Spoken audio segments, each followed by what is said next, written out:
Okay, welcome back. So as you can see, we've cleaned, well, I've cleaned everything up so that you can know that I do keep a clean kitchen when I cook. First, I'd like to show you the prime rib. After it rested at room temperature, I put it in a 500-degree oven for 15 minutes. Now it's at 325. Sous Chef, can you come and get a closer look here? And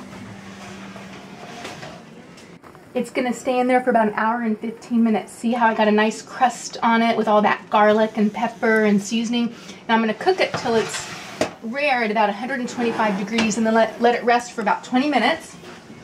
Also, what I need to get going in the oven are my scalloped potatoes. So I layered the thinly sliced potatoes. Then I put my milk and cheese mixture over with scallions. And I had to add a little bit of more half and half. It wasn't milky enough. I want to make sure they're real creamy and smooth.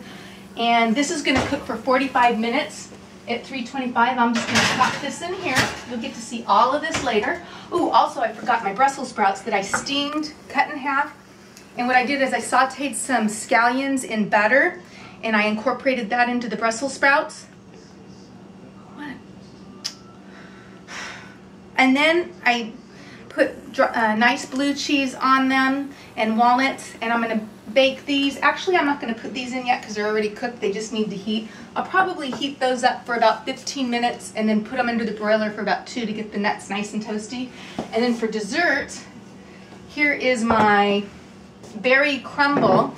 There's fresh blueberries in here along with cranberries. I had fresh cranberries and I got those cooked. And then my crumble is flour, butter, sugar, and walnuts. There's about 3/4 cup of flour, 3/4 cup of sugar, a lot of butter, about 1/2 cup of butter, and walnuts. And I'm just gonna sprinkle this over the top. I tasted a little bit. I think I have too much crumble. It tasted delicious. And I'm gonna bake this for about 45 minutes. I saw Ina Garten do this, Barefoot Contessa, yesterday while I was working out at the gym, and she did it with plums, and she added oatmeal to her crumble, which I don't care for, so I just like the butter, nuts, and sugar. So I'm gonna finish that off. I might have a little bit of the crumble go down into the fruit, so you'll have nice little blobs of butter and sugar. So as soon as that's all done, we'll come back. When everything's finished, we'll have it out on the counter so you can see what it looks like. And I'll also have a little bit of creamed horseradish waiting to have the crumble. Oh, one last, I'm sorry, I forgot. The Yorkshire pudding. I've got my batter here that I just made, just with flour, milk, eggs, a little bit of sugar. I beat all that together, got it nice and creamy, no lumps in it.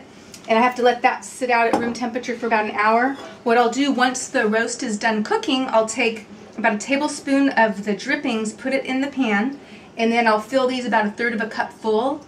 I'll cook them for 15 minutes at a certain temperature. I'll let you know after they're done. And then they should just be nice and puffed up, and we'll have that with our prime rib. Okay, see you soon.